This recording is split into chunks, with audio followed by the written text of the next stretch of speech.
Cold, mysterious, and desolate, between the skeletal, jagged mountain ridges, 7 colossal gates raised in layers, they reach for the heavens. Here lies a forbidden realm where even the dead might not threat, and at the end of the seemingly frozen time, it welcomes its first visitor.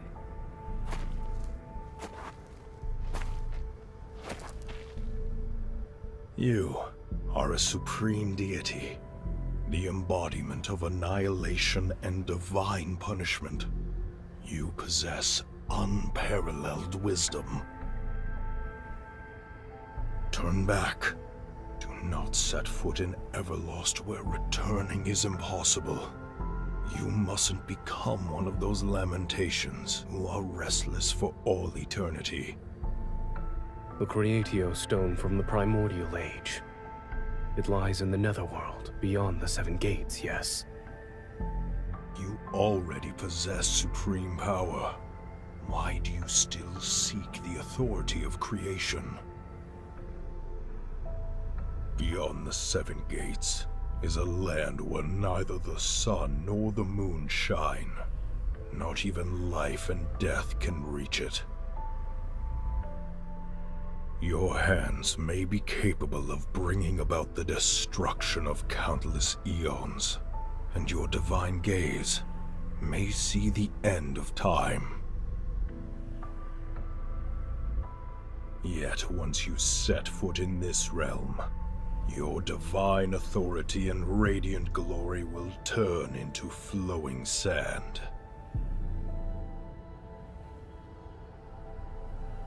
That price is insignificant.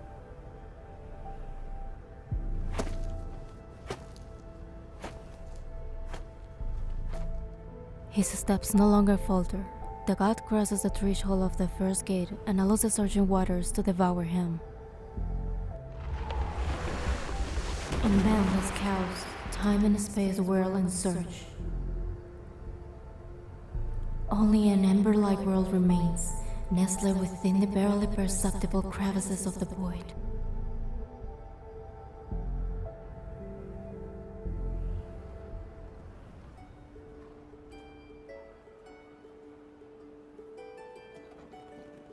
O goddess of Nyava, she is the most brilliant aurora beneath the heavens. We shall sing of her divine name that never fades. Bricks laid in dark blue form magnificent beautiful city gates. They welcome countless worshippers who are here to pray and make offerings to the goddess. The poet plucks the lyre and sings, accompanied by music. Offerings flow like an endless stream into the tall, magnificent divine tower. Bricks of mud form her body. Her eyes were created from the purest lapis lazuli glaze. Urtama, Ingar, the beautiful twin rivers are her flowing hair, while the riverbank's glimmering jade adorns her neck. She wields a colossal blade to cleave mountains and strike down the monsters to keep them in check. Humans emerged from cramped caves and built houses in the divine tower. They lived under radiant sunshine. The earth trembles violently as ominous black mist emerges on the horizon. Its menacing clouds stretch toward Nyava. In the blink of an eye, dark heavy clouds fill the sky. Fierce gales whip the river water into turbulent waves. It's from the Vestrian! Run, everyone! The monsters have returned! Chaos erupts at the city gates as people scatter in all directions. They flee to take shelter. Goddess of Nyava, please accept our most sincere offerings and grant us undying courage. Please protect our homeland from the invasions. Lead us to new territory. No, my lyre! The young man, fleeing for his life, grabs the poet and his instrument before running to his home. A ray of light materializes from the top of the divine tower. It transforms into a golden arrow that tears through the clouds.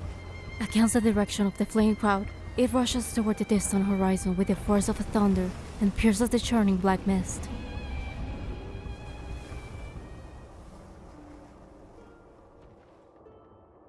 The rivers Urtama and Inga return to tranquility. Under soothing moonlight, Nyava falls into a deep sleep. The golden arrow from that ray of light rises once more from the horizon and touches the night sky. Moments pass, then it falls into the silent divine and slowly transforms into an injured figure. The wounds spread across my body and form eerie golden patterns. Aside from pain, I can no longer feel anything else. The black mist that clings to me is entwined around my wounds. It suddenly erodes my consciousness. I try to calm my rapid pain breathing and barely manage to prop myself up with my sword. Why is this body becoming more fragile? My Nyava is an extremely delicate world. Aliens denizens need me.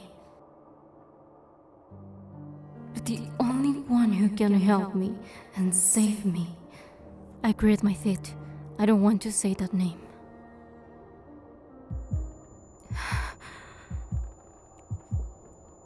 See. The tower is silent. No one responds.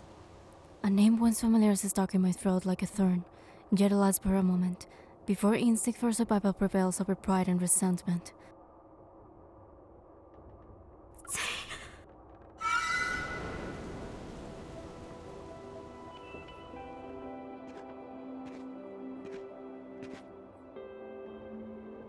I have told you many times, the Vestrayan is not a place for the living. You shall never get the chance to return should you cross the thorny barriers again. You know my connection to this world runs deeper than blood, and yet, why do you want to destroy it?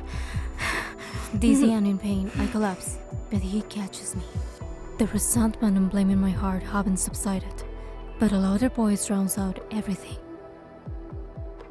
I need Zane. Only he can heal my wounds and free me from this terrible suffering.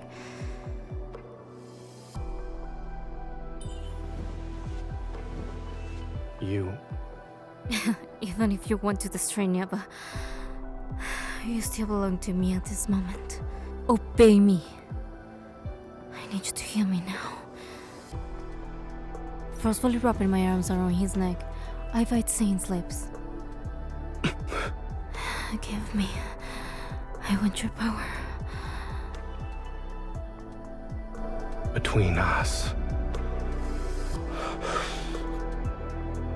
there is nothing but endless taking.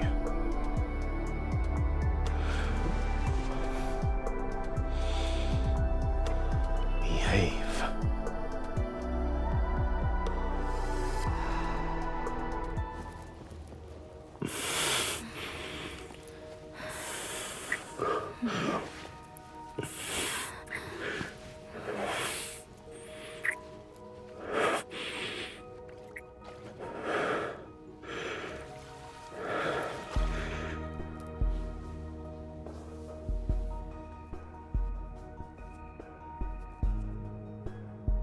Your injuries. This is your resistance against me?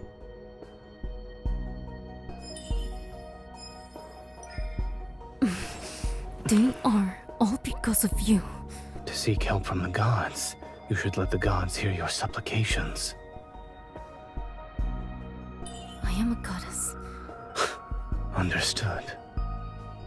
Feel this, and remember what I'm giving you.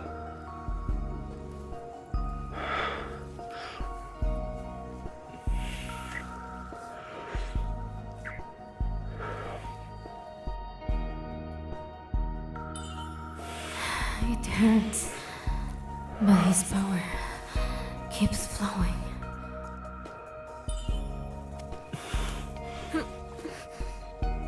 Focus.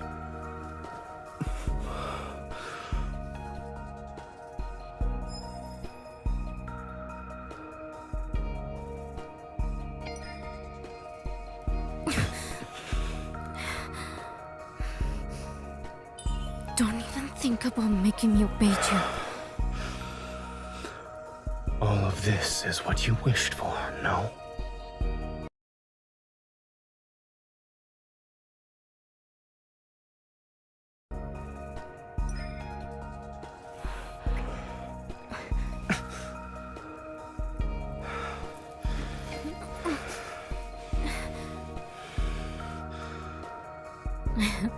Are you healing me, or this is punishment? Very few can bear the power of annihilation. Let's begin.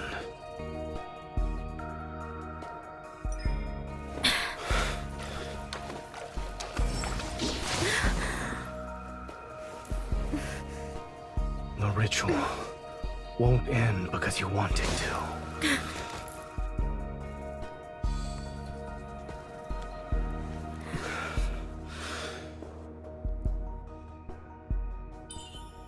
Zayne.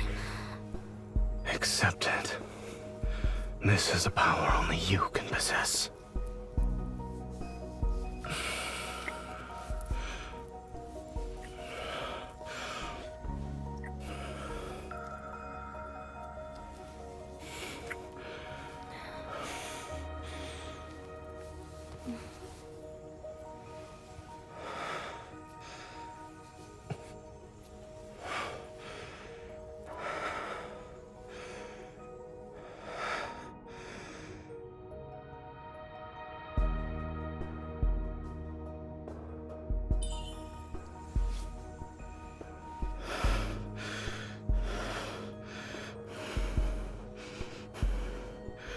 I have answered your pleas and your desires, yet I sense an even deeper craving.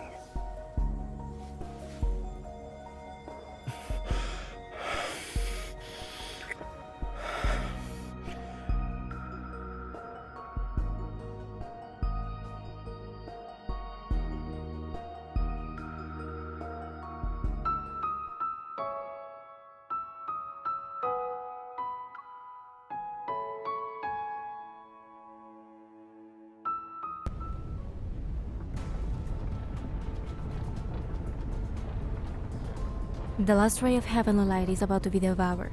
In this world where even death has long since vanished, the final judgment is nigh. Only embers burn as if to represent this world's final breath.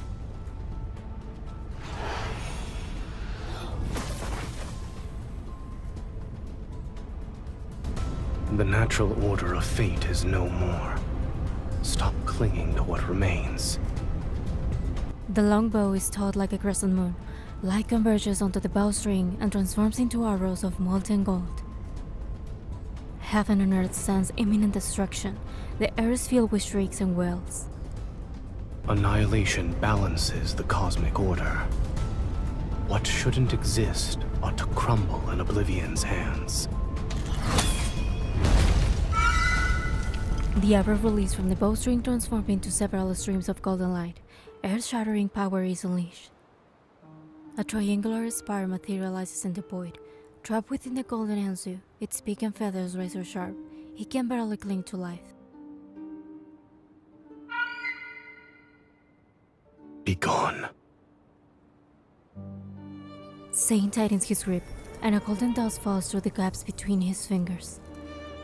The spirit meets oblivion in the distant depths of the universe, and a newly born golden Anzu spreads its wings in another unknowable place. A snowflake drifting from the unknown lands quietly on the back of his hand. He leaves behind a fleeting coldness. It's snowing.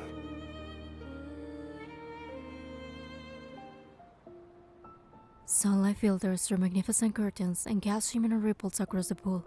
Within the empty hall, only my footsteps break the silence. The cracks in the blade have been repaired as well. I swing the sword, and abundant power reverberates through the divine tower. Even my body trembles slightly. Within that brilliant radiance, another power has coalesced aside from my own aura, one whose depths are more unfathomable. Zayne. We've known each other for so long that numbers are meaningless, and we once shared what seemed like the most intimate of touches and tender moments. Yet, when we let go, it's as if only confrontation and estrangement remain between us. I turn toward the golden spire standing serenely in the depths of the divine tower. The angry spire, containing all the universe's realms within, is the divine artifact Zayne treasures the most. Several golden Anzus, their beaks and feathers sharp like knives, circle around it. Another one flies in and disappears in a golden glow. Where is your master? The angry spire won't answer me.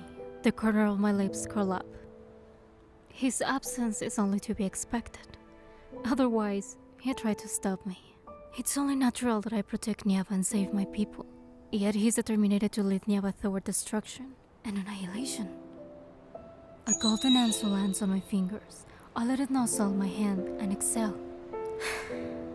When we first met, he promised to make all my wishes come true and stand by my side.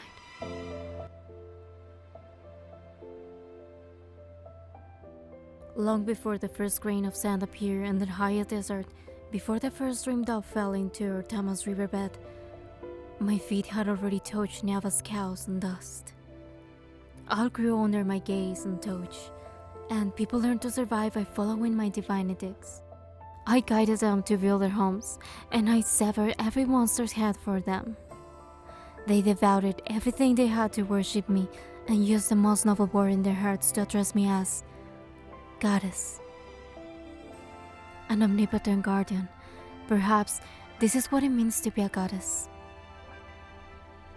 For a very long time, I do everything within my power to protect every sunrise and moonrise in Nyava. Until I met another god.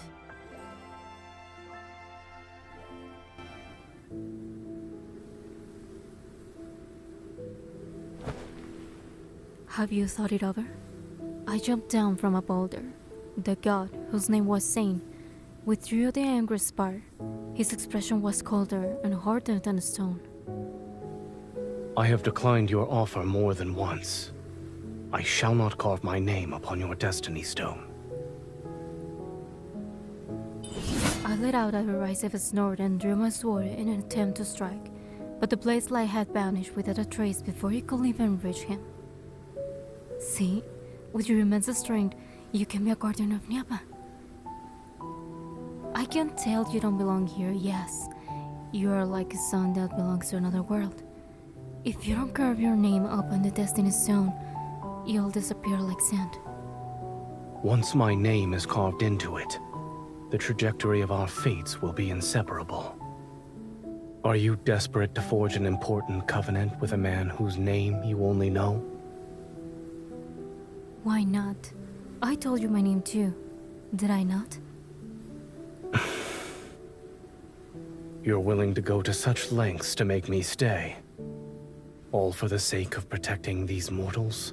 His intense gaze fell on me. For some reason, there seems to be a trace of anger.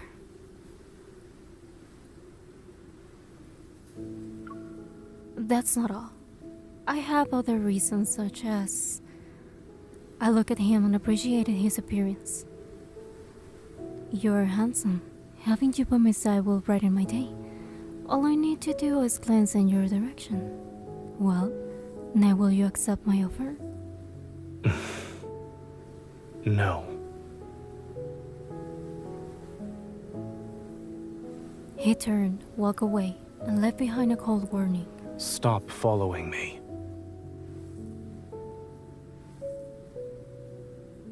Of course, I had no intention of listening to him.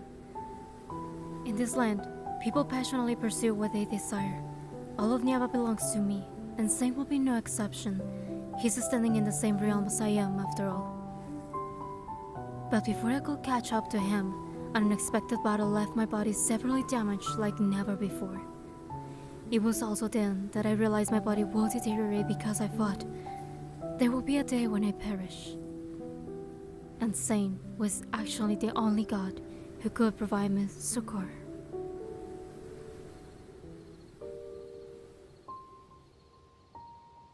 The season's threads are woven by your hand. The scales of creation rest within your wisdom's palm.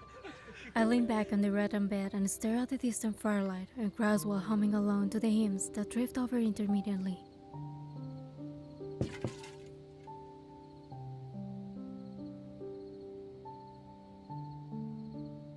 Is being worshipped and praised by humans truly a joyous thing? Being praised, yes. The songs say writing continued to improve. I shifted to the side so that there was room on the bed. Then I pulled Zayne down to sit. He still maintained that cold, indifferent demeanor. He brushed aside the sheer fabric draped over my shoulders. You're willing to risk your life in endless combat just for insignificant praises. Zayne, are you saying this because you don't like my people? Or are you concerned about me? Neither. He scooped up water from the jar to wash my skin that had recently healed. Then, why did you rush into that black maze to rescue me?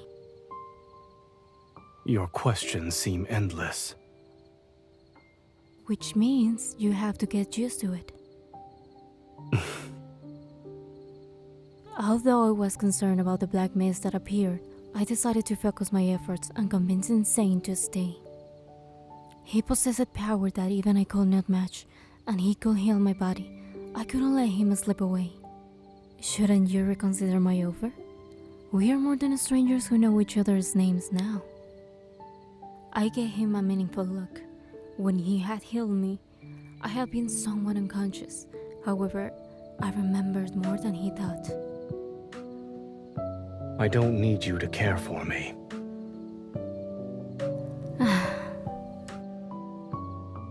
I grabbed his hand and sat on his lap. According to Nyava's laws, you belong to me. You have no right to refuse. Do I look like someone who follows those so-called laws? I smiled and kissed his eyelid. You can't push me away. You don't know anything, yet you dare to open your mouth. Although he remained calm, his gaze was reminiscent of a deep pool where dark torrents surged beneath the surface to warn me. Let's assume the final outcome of us being together is eternal separation, or even obliteration. Would you still accept it? You and I haven't even experienced a beginning. Where you're already thinking about our ending. Being afraid of a future that has yet to occur is a waste of time and betrays our true feelings. Then enlighten me. I'll lend an ear to your desires. Zayne, give me your name and your fate. I recall the vows people typically said when proposing and hastily picked one.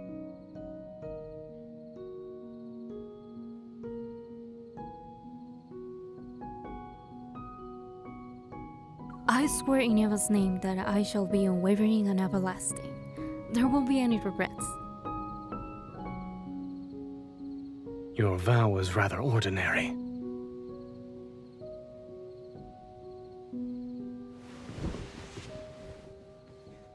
He finally took my hand and slowly spread his fingers until they were intertwined with mine. If I agree, then I want you to stay by my side forever. Starting from this moment.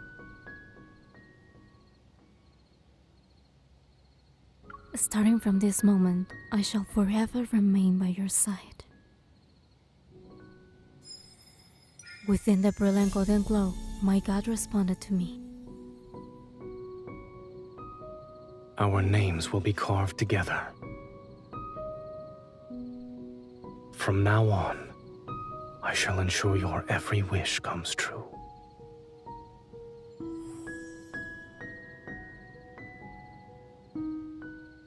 Our vow still echoes in my ears. On the destiny stone, our names remain closely intertwined. But that black mist, the appearance of the bastard, quickly became the beginning of the conflict between Zayne and me. He did not protect Nyava as I had wanted. Instead, he allowed the bastard into being catastrophe and devoured my people's homes. I was wrong to have those thoughts back then. How could a god who governs annihilation possibly harbor goodness and mercy toward Nyava? My fingertips are pegged twice, which makes me return to the present moment. I unceremoniously poke the bird's head. What? You still want to protest on his behalf? The golden answer suddenly lets out a shrill cry, before pecking my palm with a greater force. fresh blood immediately wells up. Before I can react, it spreads its wings and flies back into the angry spar. Wait, you...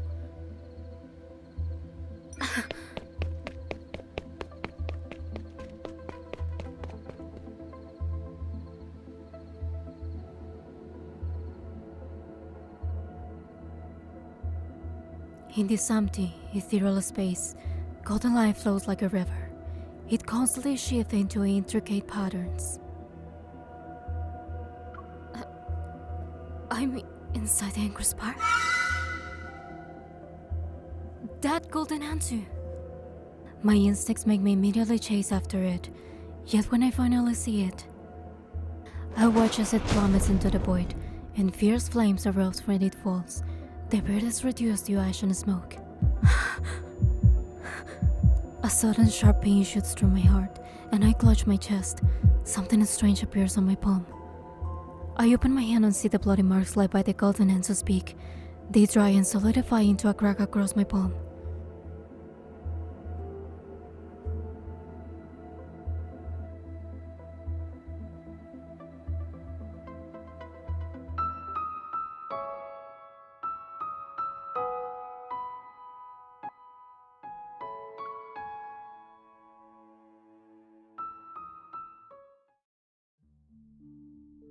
I soon understood what the strange line meant. The golden thread entwined in my hair suddenly snaps, and the broken jade cuts off a strand of hair. I hear a silent lament from Urtama. Nyava's rivers, Urtama and Ningar, are akin to the most vital arteries in our heart, but now that one river has stopped flowing, the body called Nyava is about to lose life's luster. I must save Urtama. As always, the sun rises. It shines on everyone's faces and on the river water that lies as still as a mirror. What are we supposed to do if the river stops flowing and dries up? Don't worry. Our goddess will protect us. Urtama will not dry up. We should hurry to the divine tower and offer sacrifices. Only then can we ask the goddess to bestow her divine guidance.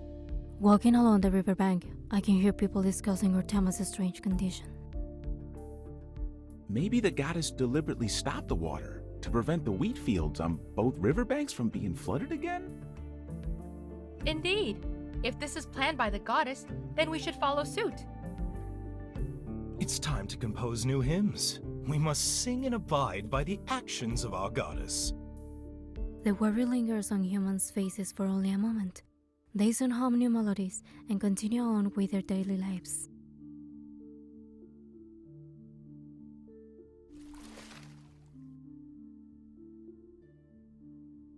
I stare at the river water. Ripples spread across the surface, but they vanish in the blink of an eye. They are disappearing too swiftly. This matter isn't simply a problem with the river's flow. Something is messing with Urtama. Samira throws several small stones. The ripples are fainter and disappear faster. How strange. The river water is stagnant. Is this truly the goddess's will? It isn't. At least, I believe it isn't. Samira is the current ruler of Nyava and the only person I associate with. However, I only tell her that I am the goddess messenger. I always disguise myself as an ordinary person when I meet with her. The goddess should already be aware of Urtama's condition. She won't let disaster strike. Of course. Everyone in Nyava believes our goddess shall give her blessings and protect us from evil. Even the most unruly waters will inevitably yield and obey her. The beautiful ruler respectfully bows. She intends to make me convey her reverence to the goddess. That mischievous bird I know so well appears in her eyes. I wonder, how is our goddess? Have our offerings of gold and jade brought a smile to her face? She is well. Why did you ask? You've told me before that she is deeply troubled because of a man. Back then, it was because I wanted to break into the best friend.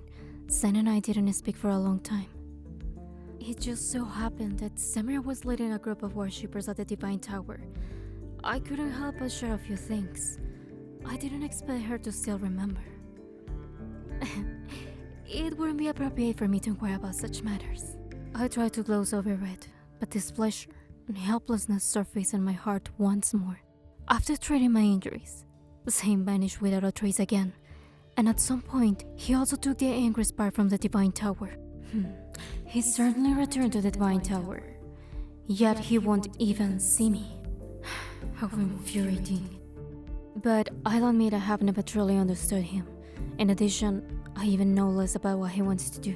That man must be exceptionally outstanding to win the goddess's favor.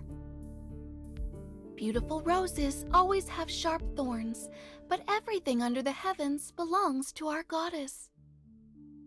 A mere man will certainly bow down at her feet. You are right. Our goddess is omnipotent.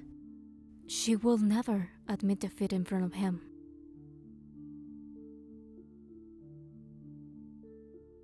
After Samira leaves, I ensure no one is around. Then I cup a handful of river water and blow on it. The water in my palm floats into the air strand by strand. They unfurl into flying carpet that's as soft and crystalline as a cloud. Take me to the upper reaches of Rotama.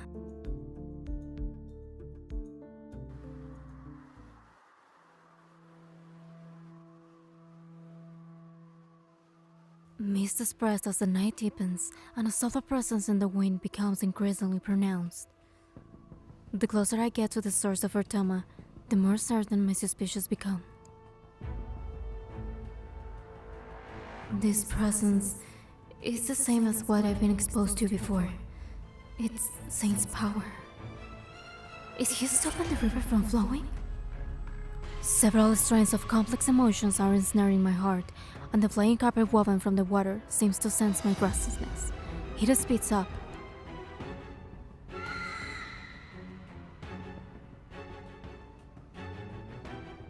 Suddenly, the river's surface, shrouded in mist, is slashed by golden blades as several golden answers soar.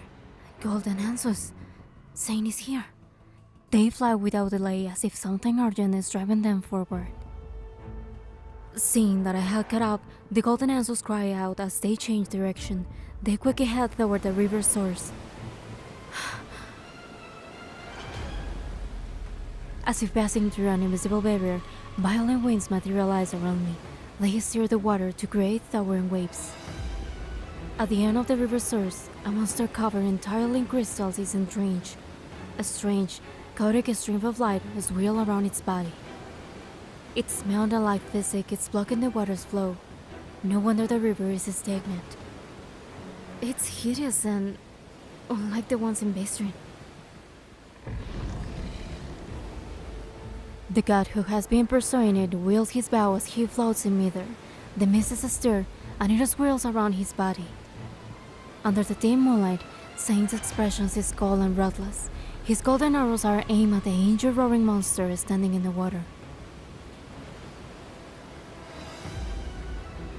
This is where you shall perish. Struggling is a futile endeavor. The severely wounded monster attacks frantically. I quickly leap into the air while the flying carpet gets smashed into the water. You shouldn't have come to this place. Leave. Saint keeps his gaze fixed on what's ahead. One hand holds his bow, while the other traces golden runes in the air. He intends to teleport me away.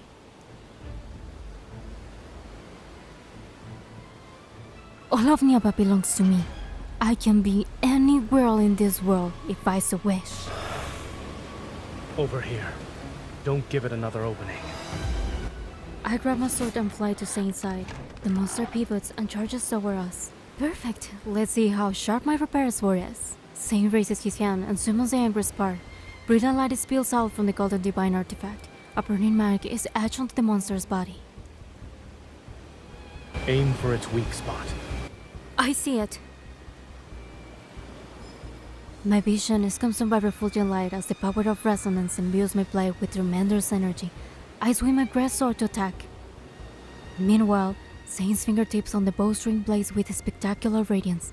The longbow is drawn, its appearance akin to a perfect full moon under tremendous force. Let's make this quick. Golden arrow carrying apocalyptic power pierces a monster's body. At the same time, my sword strikes where the mark guides me. That should finish it. Something's not right. Violent tremors, accompanied by agonized roars, shake the land as the riverbed and area under the monster crumble. The dying beast bursts forth with terrifying energy, as if it's trying to devour the space around it. Go! Several golden runes quickly become entwined around my body. They are about to push me toward a distant place. By some uncanny impulse, I tightly hold onto his hand. Our surroundings disappear like a rushing river water during a rapid descent. Before my consciousness is devoured by boundless darkness, I only remember that trace of warmth I'm clutching tightly with my fingers. I refuse to let it go.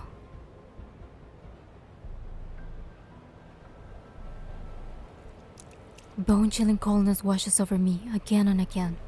I curl up.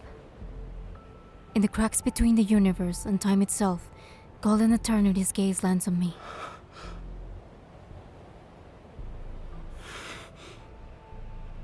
Who... is that my name?